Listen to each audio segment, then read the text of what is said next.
Shabbat Shalom.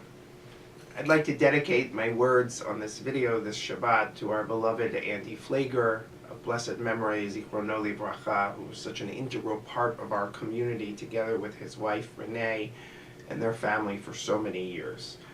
We'll miss Andy's presence around here greatly, but we're strengthened by the fact that we had it for so long that his presence will be in these walls, in these halls, in this building for many years to come. It's sort of appropriate that this Dvar Torah is dedicated to Andy in the following way. This Shabbat we finish this long, long process of the description of how the tabernacle would be built and then the subsequent building of the tabernacle.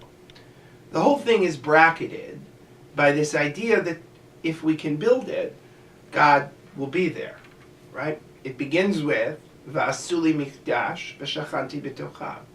Make for me a sanctuary, and I will dwell amongst them. And it ends with the end of the second of the two portions, Pekude, of Vayakhel-Pekude this week, when it says that God's presence, God's glory, filled the tabernacle. Easy peasy, lemon squeezy. But the reality is that it's not so easy.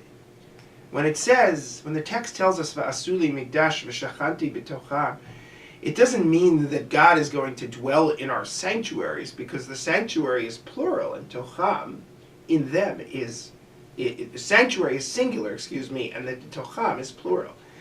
It means that God will dwell amongst us. And so when is it that God's presence fills their tabernacle? After all of the people have been uniquely and intimately involved in this construction and given of themselves for the greater good of the community, then God's presence fills the sanctuary, because God's presence is filling the sanctuary through us, through our actions, through our involvement. For so many years, Andy paved the way for how it meant, or what it meant, to be involved in a Jewish community. Getting up every morning to make sure that morning minyan was covered would happen. I could go on and on and on.